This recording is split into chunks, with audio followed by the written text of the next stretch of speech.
안녕하세요. 여러분을 평생 응원하고 싶은 황금노후입니다. 오늘은 경기도 어느 요양병원 이야기입니다.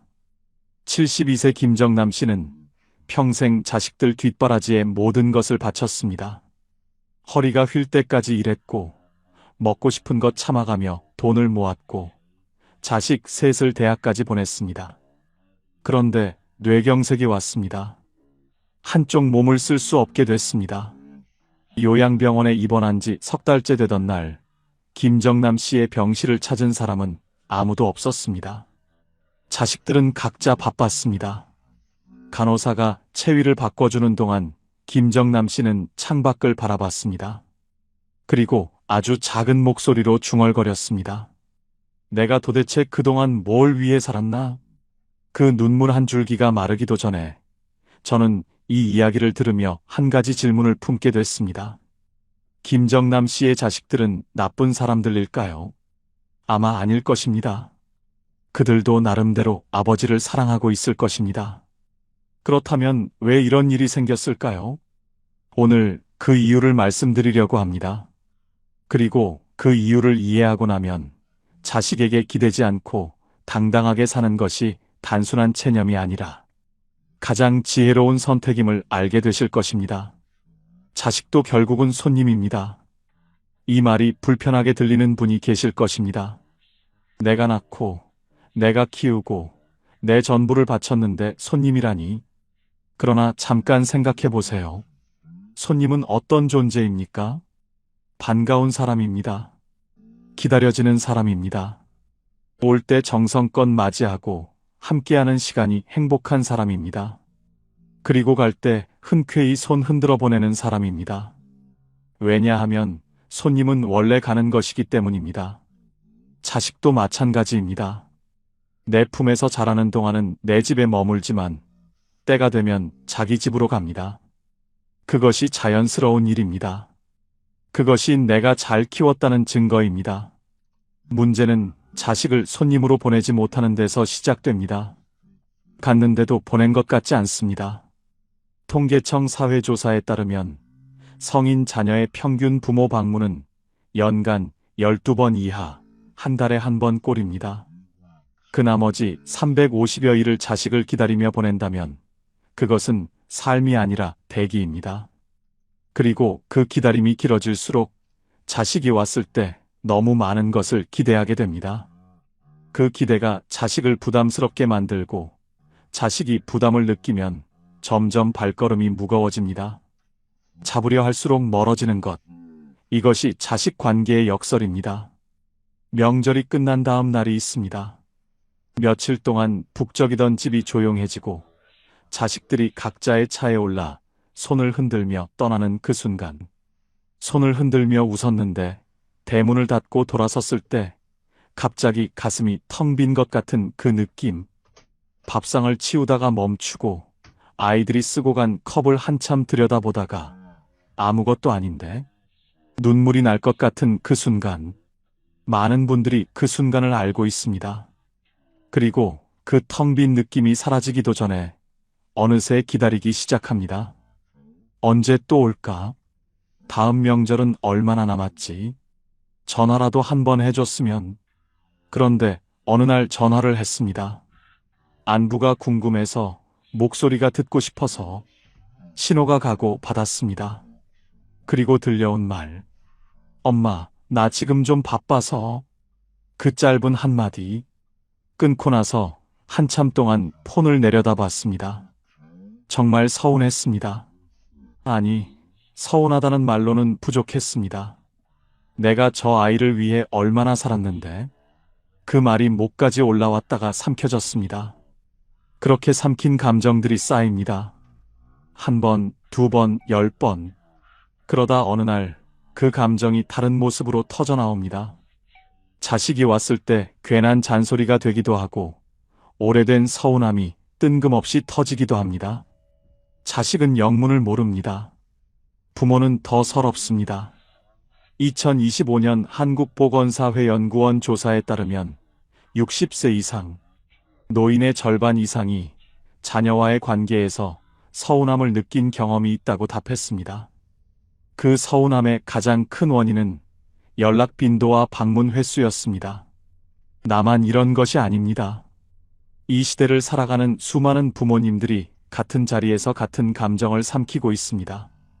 그리고 그 감정이 반복되는 이유는 하나입니다.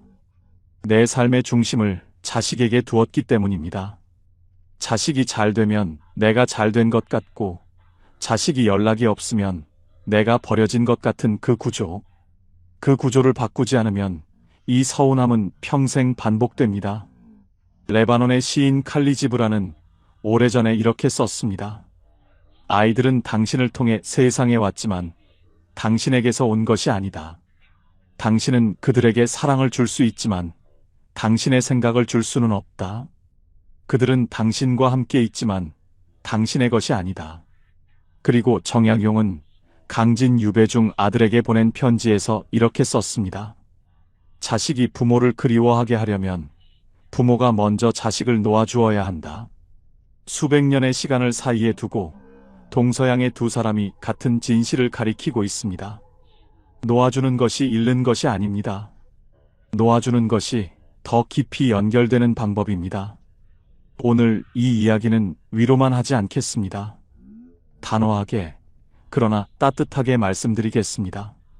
자식에게 기대지 않는 것, 그것이 자식을 진심으로 사랑하는 방법입니다.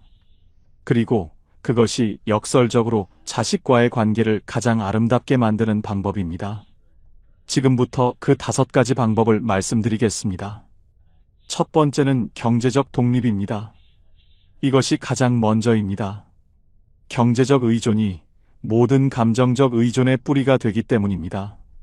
자식에게 용돈을 받는 순간 그 관계는 조금씩 달라집니다.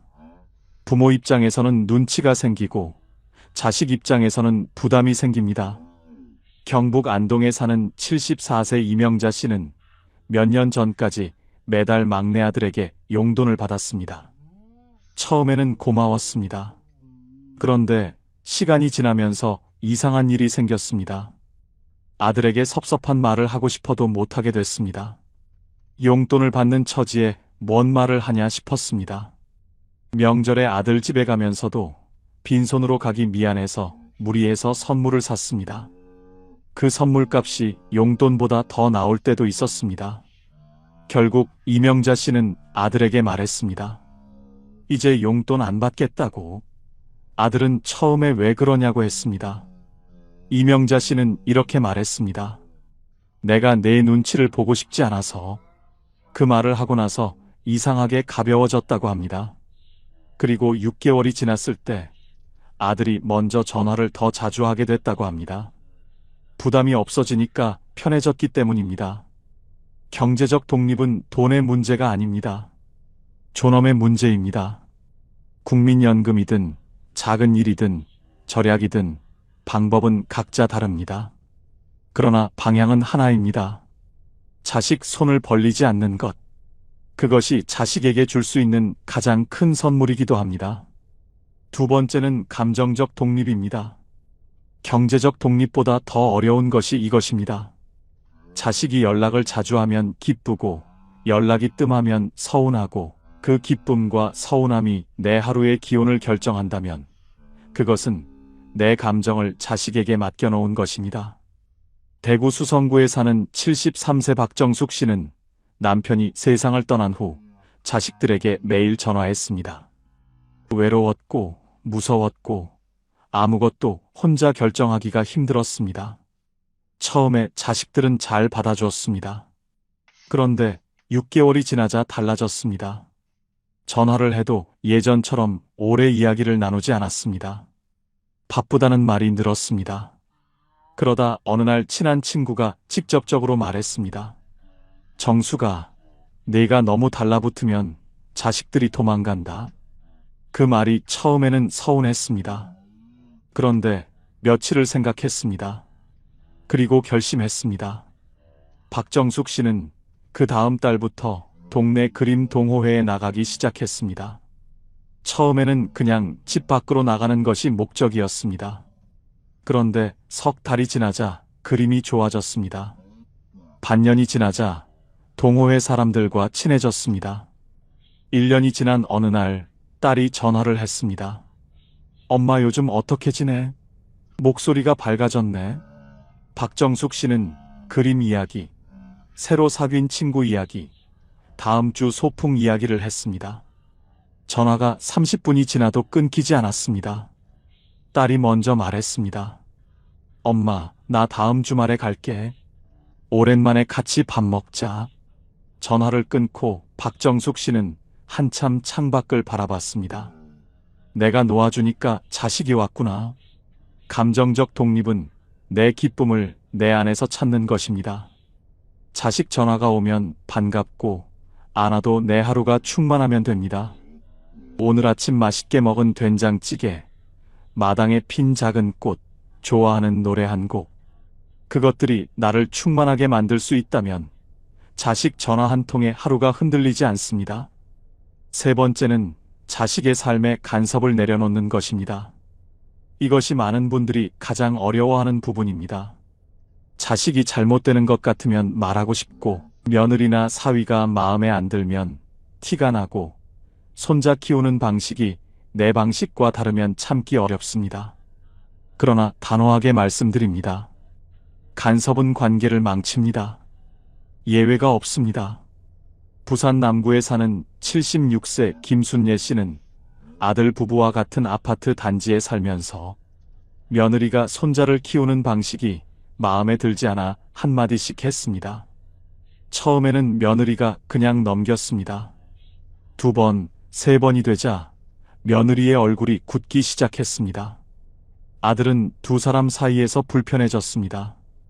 결국 아들 부부는 다른 구로 이사를 했습니다. 이제 한 달에 한 번 보기도 어렵습니다. 김순예 씨는 나중에 이렇게 말했습니다. 그냥 입을 다물 걸 그랬어요. 내 방식이 맞다고 해도 내 집이 아닌 데서는 내 방식이 아니에요. 자식의 집은 자식의 집입니다. 손님은 주인 집 방식에 맞춥니다. 그것이 손님의 예의이고 관계를 지키는 지혜입니다.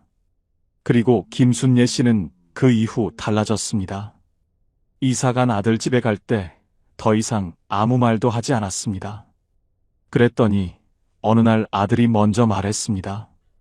어머니, 다음 달에 손자 데리고 갈게요. 입을 닫았더니 문이 열렸습니다. 네 번째는 자식 없이도 즐거운 나만의 노후를 만드는 것입니다. 인천 연수구에 사는 71세 최한수 씨는 퇴직 후 3년 동안 주말마다 아들 집에서 손자를 봐주며 지냈습니다.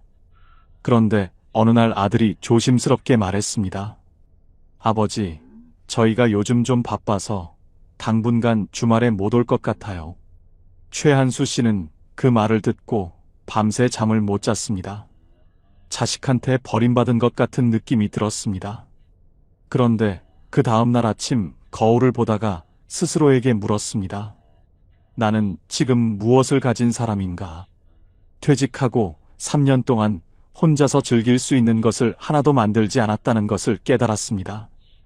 그날부터 최한수 씨는 오랫동안 하고 싶었던 사진 찍기를 시작했습니다. 중고 카메라를 하나 샀습니다. 처음에는 형편없었습니다.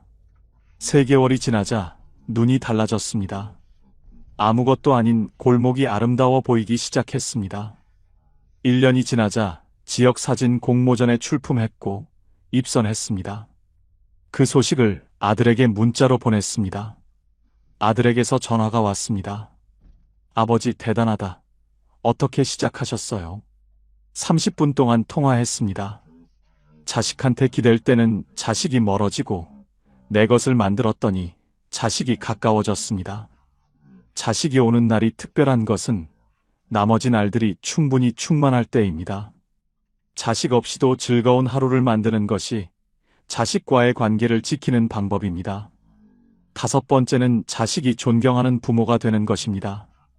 자식이 연락을 꺼리게 되는 부모의 패턴이 있습니다. 전화할 때마다 힘들다는 말, 어디 아프다는 말, 왜 연락이 없었냐는 말, 형제들 중 누가 더 잘한다는 비교. 이런 전화가 반복되면 자식은 자연스럽게 전화가 부담스러워집니다. 반대로 자식이 전화하고 싶어지는 부모의 패턴도 있습니다. 전화하면 재미있는 이야기가 있는 부모, 요즘 새로 시작한 것이 있는 부모, 나름대로 바쁘게 사는 부모, 힘들어도 씩씩한 부모. 그런 부모에게는 전화가 즐겁습니다.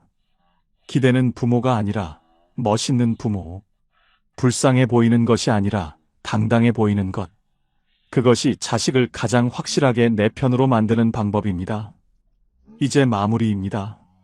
처음에 말씀드렸던 경기도 요양병원의 김정남 씨 이야기로 돌아가겠습니다. 김정남 씨는 그 이후에도 한동안 병실에서 혼자 시간을 보냈습니다. 그런데 어느 날부터 변화가 생겼습니다. 같은 병동에 있는 77세 이웃 환자와 이야기를 나누기 시작했습니다. 한쪽 손으로 그림을 그리기 시작했습니다. 치료사가 가져다준 색연필로 창밖에 보이는 나무를 그렸습니다. 어설펐지만 매일 그렸습니다. 어느 날 막내딸이 병문안을 왔습니다. 아버지, 이거 직접 그리신 거예요? 딸의 눈이 커졌습니다. 그날 딸은 2시간을 앉아 있다 갔습니다. 그전에는 30분도 채 있지 않았었습니다. 김정남 씨는 나중에 이렇게 말했습니다. 내가 뭘 기다리는 사람이 아니라 뭔가를 하는 사람이 됐더니 자식이 나를 다르게 보더라고요. 자식은 내 것이 아닙니다. 손님입니다. 그러나 손님 중에서도 가장 특별한 손님입니다. 올 때 온 마음으로 반기고 갈 때 흔쾌히 보내고 오지 않을 때는 내 삶을 충만하게 채우는 것. 그것이 자식과 가장 오래, 가장 아름답게 함께하는 방법입니다. 톨스토이는 이렇게 말했습니다. 사랑한다는 것은 상대를 내 뜻대로 만들려는 것이 아니라 상대가 스스로의 삶을 살도록 놓아주는 것이다. 꽉 쥔 손에는 새 것이 들어오지 않습니다. 손을 펴면 자식도 자유도 평온도 들어옵니다. 오늘 이 영상을 마치면서 한 가지만 여쭤보겠습니다. 지금 당신은 자식에게 무엇을 기대고 있습니까? 그것을 하나만 내려놓아 보세요. 그 하나가 당신을 더 당당하게 만들고 그 당당함이 자식과의 관계를 더 따뜻하게 만들 것입니다. 오늘도 끝까지 함께 해주셔서 감사합니다. 여러분을 평생 응원하겠습니다. 지금까지 황금노후였습니다. 감사합니다.